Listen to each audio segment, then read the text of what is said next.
하나님의 말씀 베드로전서 5장 7절에서 9절 말씀입니다.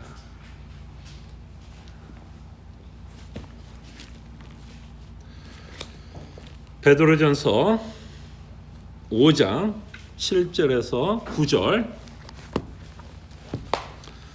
하나님의 말씀이 이러합니다. 너희 염려를 다 주께 맡기라. 이는 그가 너희를 돌보심이라. 근신하라, 깨어라. 너희 대저 마귀가 우는 사자같이 두루 다니며 삼킬 자를 찾나니 너희는 믿음을 굳건하게 하여 그를 대적하라. 이는 세상에 있는 너희 형제들도 동일한 고난을 당하는 줄을 알미라. 아멘. 아마 성경 구절 가운데 이 구절만큼 성도들에게 위로를 주는 구절도 없을 것입니다. 하나님이 우리에게 명령하시고 있죠. 너희 염려를 다 맡기라. 너희 염려를 다 맡기라. 그래서 이 구절이 우리에게 주는 위로에 대해서 좀 생각을 해본다면 하나님은 우리가 염려하고 있다는 걸 이미 알고 있다. 우리의 염려를 이미 알고 있다. 그리고 이 구절을 통해서 우리가 볼 수 있는 것처럼 우리가 염려한다고 해서 이 일에 대해서 하나님은 꾸짖지는 않고 있다. 그렇죠? 염려하고 있는 일에 대해서는 꾸짖지는 않고 있다. 그럴 때 하나님은 왜 꾸짖지 않을까라고 생각해 봤을 때 사실 인간이 갖고 있는 특성 때문이겠죠. 인간의 특성이 뭐죠? 여전히 인간은 연약합니다. 연약하고 한계를 갖고 있고 부족합니다. 인간이 아무리 뛰어나서 달나라도 가고 비행기도 만들고 어마어마한 테크놀로지를 발전시킬 수 있는 능력이 있는지 몰라도 사실 인간이 갖고 있는 가장 큰 한계는 그래도 내일을 예측할 수 없다라는 거예요. 우리는 최선을 다해서 우리가 갖고 있는 지혜와 지성과 모든 학식을 갖고 내일을 계획하고 내일을 준비하고 우리가 닥칠 수 있는 수많은 경우의 수를 생각하면서 준비해 나가지만 그래도 우리는 내일 일을 모른다라는 거예요. 그게 어쩔 수 없는 한계죠. 우리가 하나님이 아닌 이상, 그렇죠? 우리가 하나님이 아닌 이상 내일 일은 우리가 알 수 없어요. 그런 의미에서 하나님은 우리가 염려하고 있는 일 가운데 꾸짖지 않고 있지 않나 생각을 해 봅니다. 그럴 때 우리는 우리의 상황 가운데서 많은 문제들을 접하게 돼요. 문제를 접할 때 때로는 그 문제에 대한 답을 갖고 있어도 그 답을 적용시킬 수 있는 능력이 없을 경우 우리는 염려하게 됩니다. 또는 어떤 문제 앞에서는 그 문제에 대해서 바르게 파악하지 못하는 것 때문에 문제의 답을 이렇게 찾지 못할 때도 있는 것 같아요. 그 문제를 바르게 보지 못하는 우리의 어떤 우리의 부족함 때문에 문제를 파악을 못하기에 문제에 대한 답을 내지 못하는 경우를 우리는 많이 접하게 됩니다. 그럴 때 하나님이 우리에게 말씀합니다. 너희가 닥치는 수많은 문제들, 그리고 그 닥치는 수많은 문제들 가운데 염려할 수밖에 없는 수많은 문제들. 그때 염려가 뭘까요, 여러분? 염려가 뭐예요? 우리는 염려가 뭔지는 모르지만 염려는 하면서 사는 것 같아요. 근데 염려라는 게 뭔지를 한번 곰곰이 제 인생 가운데서 생각해 보면 이런 것 같아요. 문제가 딱 생겼습니다. 그리고 우리는 문제를 파악을 해요. 그러면서 이제 우리가 뭐를 하냐면 이 문제가 이대로 이루어지면 그 결과를 생각하게 됩니다. 그죠? 병에 걸렸다. 사업이 힘들다. 자녀가 힘들다. 그럼 이제 문제가 생기는 거 아니에요?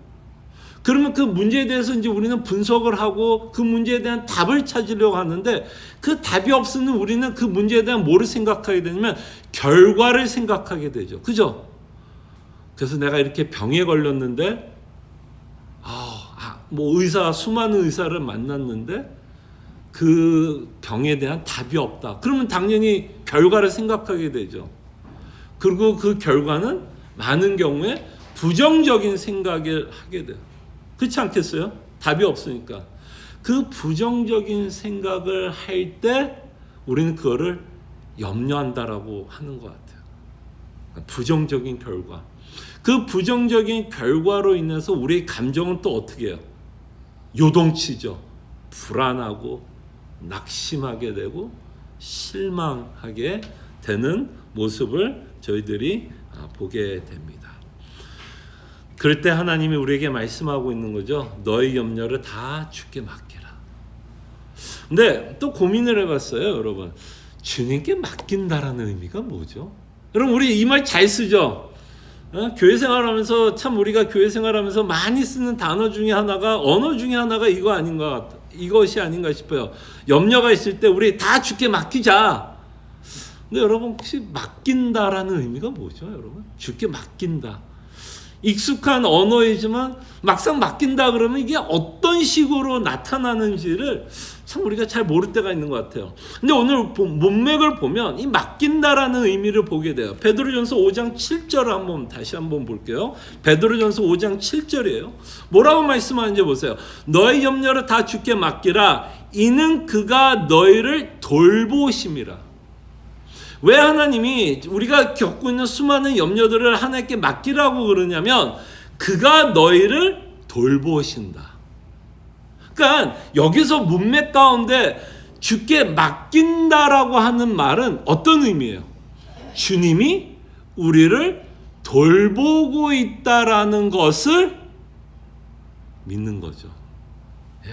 주님이 우리를 돌보고 있다라는 걸 믿는다라는 게 우리의 염려를 하나님께 맡기고 있는 거죠. 그래서 여러분 좀 이 시간에 좀 우리 과거를 좀 회상해 봅시다. 여러분 과거를 한번 회상해 봐요. 여러분 미국에 언제 오셨어요? 미국에 언제쯤 오셨어요? 여기 계신 분들 뭐 30년, 40년 넘죠. 여러분 미국에 처음 왔을 때 어떠셨어요, 여러분? 물론 많은 꿈과 계획을 갖고 왔지만 그것과 함께 뭐를 갖고 왔죠? 꿈과 계획을 갖고 왔지만 그것과 함께 한국에서 가져온 게 뭐예요? 염려 아니에요? 야, 미국에서 살아남을 수 있을까? 뭐 혼자만 온 거 아니라 혼자만 오신 게 아니라 가족, 또 부인 남편만 온 게 아니라 내 자녀들, 꼬맹이들 데리고 미국에 왔어요. 꿈과 계획, 뭔가 되지 않을까 같은 막연한 희망을 갖고 왔지만 그 희망과 함께 염려 갖고 왔죠. 근데 여러분 어떠세요? 지금 30년 다 이렇게 살아보니까 하나님이 돌보신 것 같아요? 안 돌보신 것 같아요? 돌보셨어요? 안 돌보셨어요? 돌봤죠? 돌봤으니까 우리가 지금 여기 이렇게 와서 살고 있는 거 아닐까요? 그 수많은 염려들, 그 수많은 경우의 수들, 뭐 어떻게 될지 모르는 그 수많은 안개와 같은 시절 가운데서도 하나님이 돌봤기 때문에 우리가 여기까지 왔다라고 고백하지 않겠습니까? 그래서 이민자들이 갖고 있는 큰 복 중에 하나는 정말 하나님이 돌보신다라는 의미를 정말 피부에 와닿는 것 같아요. 이민자의 삶은 그것뿐만 아니죠. 우리가 이 땅에 살아가고 정착하는데도 하나님이 돌보셨다라는 우리의 간증이 있지만 또 하나의 가장 큰 간증은 뭘까요, 여러분? 간증이 뭐예요? 또 하나의 간증은 그 수많은 염려 가운데서, 그 수많은 문제들, 그 수많은 아픔들 가운데서도 여전히 내가 하나님을 믿고 의지하고 왔다라는 거. 그러나 우리가 곰곰이 생각하면 내가 하나님을 의지하고 믿고 온 것 같지만 또 돌이켜보면 어때요? 하나님이 내 믿음을 지켜 주셨구나. 여러분 이런 간증 있지 않으세요? 야, 하나님이 지금 내 믿음 이만큼 지켜줬으니까 지금까지 그 수많은 풍파들 가운데 내가 지금도 예수님을 믿고 있는 거지. 정말 하나님이 나를 돌보지 않았더라면, 하나님이 나를 인도하지 않았더라면 정말 그 수많은 문제들 가운데 정말 내가 하나님을 의지하고 하나님만 붙잡고 하나님만 기도하고 하나님의 말씀만 붙잡고 지금까지 왔을까요? 아마 여기 계신 가운데, 여기 계신 분들 가운데 한 분도 내 믿음을 내가 지키면서 여태까지 왔다라고 고백하는 자들은 없을 거예요. 돌이켜보면 야, 진짜 하나님이 미국에서 이렇게 정착하는데도 도움을 줬지만 내가 믿음 생활할 수 있도록 끊임없이 하나님은 나를 돌보셨구나. 그래서 하나님께 우리의 염려를 다 맡긴다라는 의미가 뭐예요? 하나님이 나를 돌보시고 있다라는 것을 믿는 것. 그것이 바로 우리가 하나님께 우리 인생을 맡긴다라는 의미가 이 본문에서 말씀하고 있는 내용이 아닐까 싶어요. 근데 우리가 이렇게 하나님께 맡기면서 살아가는데요. 그때 우리가 하나님께 맡기면서 살아갈 때 우리의 신앙, 우리의 믿음을 방해하는 자들이 있어요. 잘하고도 얘기하기 쉽지 않아. 놈들이 있어요. 방해꾼들이 있어요. 하나님이 돌보고 있다는 것을 믿고 나가려고 하는데 끊임없이 여러분들을 하나님을 믿지 못하도록, 하나님을 끊임없이 의심하도록 하는 놈들이 있어요. 그게 이제 8절에 나옵니다. 근신하라, 깨어라. 뭐라 그래요? 너희 대저 마귀가 우는 사자같이 두루다니며 삼킬 자를 찾는다라고 말씀합니다.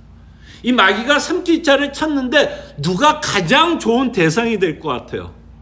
마귀가 이렇게 성도들의 삶들을 이렇게 보면서 관역, 보사이라 그러죠. 보사이가 누굴 것 같아요? 염려하는 자들, 염려에 사로잡혀 있는 자들이 마귀가 뭐 하려고 하는 자들일까요? 삼키려고 하는 자들.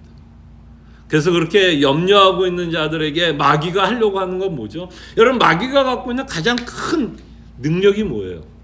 마귀의 능력. 여러분, 그 뱀이 아담을 속인 능력을 생각하시면 돼요. 속임수, 속이는 거예요. 그래서 마귀가 끊임없이 우리가 염려할 때 어떤 상황이에요? 이미 우리의 정신과 마음과 육체와 믿음이 다 뭐한 상태예요? 흔들리고 있는 상태죠. 그때 마귀는 뭐 하는 거야? 그 흔들리고 있는 믿음에 휘발유를 붓고 끊임없이 우리가 생각하는 그 부정적인 결과에만 집착하게 하는 거죠. 계속해서 안 좋은 일 벌어질 거야. 맞아, 네가 생각하는 대로 안 좋은 일 벌어질 거야. 그러면서 끊임없이 누구를 의심하게 해요? 나를 돌보시는 하나님을 의심하게 해요. 나를 돌보시는 하나님. 지금까지 나를 신실하게 돌보셨던 그 하나님을 뭐 하고 싶은 거야? 속이고 싶은 거야. 그래서 우리에게 뭐야? 마귀는 끊임없이 휘발유를 붓고 거기다 성령을 던집니다. 불을 던져요. 그러면 하나님이 우리를 돌보고 있지 않다는 생각을 하면 더 뭐 할까요? 우리는 사실은 더 요동치죠. 더 요동치게 됩니다. 그래서 우리를 더 불안하게 만들고 더 우리가 생각하는 그 부정적인 결과에 더 뭐하게 해요? 집착하게 하는 거죠. 그 집착은 다시 또 어떤 생각을 하게 돼요? 하나님을 의심하게 되고 모든 상황에 대해서 짜증이 날 수 있고, 그죠? 모든 상황에 대해서 절망, 실망, 그런 생각을 갖게 한다라는 것입니다. 그래서 우리가 신앙생활할 때 마귀가 있다는 걸 우리 잊지 맙시다. 끊임없이 우리 신앙생활하는데 방해하려고 하는 자들이 있어요. 그건 우리의 생각도 그럴 수 있고 또 마귀도 그럴 수 있고 여러 가지 적들이 있다는 걸 보게 됩니다. 그때 하나님이 주신 그 적들과 싸울 때 하나님이 주신 무기를 하나 여기에 소개를 해요. 무기가 있어요. 에베소서에서도 여러분들 그 사도 바울이 에베소서 6장에서도 영적 전쟁에 대해서 이야기할 때 두 가지 무기를 소개해요. 두 가지 무기를 소개합니다. 하나는 말씀이고요. 하나는 말씀이고 둘째 무기는 뭘 것 같아요? 기도예요. 기도. 근데 8절에 보면 기도라는 단어는 나오지 않는데 이 8절에 베드로가 말할 때 이 안에는 기도의 내용이 담겨져 있다 생각하시면 될 것 같아요. 8절을 보니까 사도 베드로가 뭐라 그래요? 근신하라, 깨어라. 아니 여기 무슨 기도 내용이 있어요? 기도 내용이 있어요. 여러분 기억하세요? 예수님이 돌아가기 직전에 제자들 그 중에 이제 베드로도 있겠죠. 골고다 언덕에 올라갔어요. 골고다 언덕에 올라갔을 때 예수님이 하셨던 일이 뭐였냐면 기도했어요. 정말 땀이 피가 되도록 기도했어요. 그러면서 제자들에게도 뭐라고 말씀했는지 기억나세요? 너희가 시험에 들지 않도록 깨어 기도하라라고 말씀해요. 시험에 들지 않도록 깨어 기도하라. 지금 베드로가 뭐라 그래요? 근신하라, 깨어라. 그럼 지금 베드로가 이 깨어라고 했을 때 무슨 생각을 하면서 깨어라라고 말씀했을까요? 그 당시 예수님이 하셨던 말씀이 분명히 생각났을 거예요. 이 마귀들이 끊임없이 우리를 뭐예요? 시험에 들게 하죠. 하나님을 의심하게 하죠. 끊임없이 우리로 부정적인 생각에 집착하게 하죠. 그때 예수님이 제자들에게 말씀한 것처럼 깨어 기도하라, 근신하라, 깨어라고 하는 이 말씀 안에는 정말 하나님이 우리에게 주신 이 마귀들과 대적하기 위해서 우리는 기도의 무기를 우리에게 주셨다라는 것을 우리는 보게 됩니다. 그렇다면 이 구절을 가지고 우리는 무엇을 기도해야 될까요, 여러분? 무엇을 기도할까요, 여러분? 자, 9절에 보니까 사도 베드로가 이렇게 말합니다. 너희는 믿음을 굳건하게 하여 그를 대적하라. 그럼 여기서 믿음을 굳건하게 하는 건 어떤 모습일까요? 믿음을 그냥 세뇌시키는 거예요? 믿음을 굳건해야지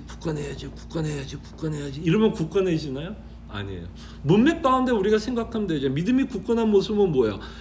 하나님이 나를 돌보고 있다라는 것을 믿는 것이 그죠? 믿음을 굳건하게 하는 거죠. 그럼 우리의 기도 제목은 이 구절을 통해서 우리에게 말씀하는 기도 제목은 결국 뭐예요?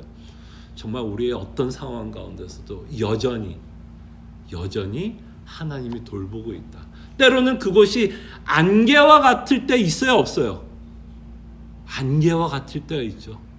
때로는 너무 컴컴해요. 안 보여요. 그럴 때 있어요, 없어요? 그럴 때도 여전히 하나님은 뭐하고 있다? 돌보고 있다. 그래서 여러분 이 시간에 기도하면서 여러분 과거를 회상해 보세요. 여러분들의 이민 역사를 한번 회상해 보세요. 이민 역사. 그리고 그 이민 역사 가운데서 여전히 여러분들의 믿음을 하나님이 지켜주셨다라는 거예요. 여전히 여러분들에게 복음을 전해주고 있었고 그 복음이 우리로 믿게 하셨다라는 그 놀라운 은혜를 회상해 보세요. 그 회상하는 과정에서 여러분 안에는 어떤 확신이 생겨요? 아, 진짜 하나님이 나를 돌보시는구나 라는 확신이 들 거라 생각을 합니다. 그래서 여러분들과 함께 기도하기 전에 찬송가 한 구절이에요. 찬송가 한 장만 더 부르고 저희들이 함께 하나님께 기도했으면 합니다. 찬송가 301장이에요. 저는 오늘 제가 말씀하시고자 하는 그 말씀을 이 찬송가 가사가 다 담고 있지 않나 생각을 해봅니다. 자, 그럴 때 한 가지만 좀 이야기할게요. 301장 맨 마지막 1절 맨 마지막에 보면 주 안에서 형통하게 하신다라고 하는 표현, 형통. 이 형통이라는 말은 이렇게는 오해하지 않았으면 좋겠어요. 모든 일이 내 마음대로 되더라. 이거 의미보다 여러분 혹시 요셉의 사건에서 형통이라는 말을 좀 기억했으면 좋겠어요. 요셉의 사건에서 형통이라는 단어가 나오는데 요셉의 사건의 형통은 어디에서 쓰여진지 알아요? 감옥에 있을 때예요. 요셉이 오히려 감옥에 있을 때 왜 하나님이 형통했다라고 표현하냐면 뭐 했기 때문에 하나님이 요셉과 함께 하셨기 때문에 형통이라는 단어를 씁니다. 오늘 베드로전서도 결국 그 얘기하고 싶은 거 아니에요? 하나님이 우리를 돌보신다는 말에는 하나님이 우리와 나와 함께 하신다. 그래서 정말 이 가사를 저희들의 믿음의 고백으로, 또 우리의 믿음을 굳건하게 하기 위해서, 또는 이 가사가 우리의 기도의 제목이 될 수 있도록 저희들이 하나님께 찬양하고, 우리가 갖고 있는 많은 기도 제목도 여러분 혹시 이거 혹시 갖고 계신 분들 성도님들이 기억하시고, 또 하나 모임 통해서 나누셨을 때 전 뒤에다 이렇게 하나 모임 성도님들 또 기도 제목도 적어놨거든요. 그러니까 또 우리 찬송 부르고 나서 또 성도들 기억하면서 또 하나님께 기도하는 시간, 또 여러분들 각자가 갖고 있는 기도 제목, 또 내일 예배를 위한 기도 제목, 오후 성경 공부를 위한 기도 제목, 우리에게는 풍성한 기도의 제목들이 있고 이 아침에 하나님께 기도했으면 합니다. 301장 함께 찬송하죠.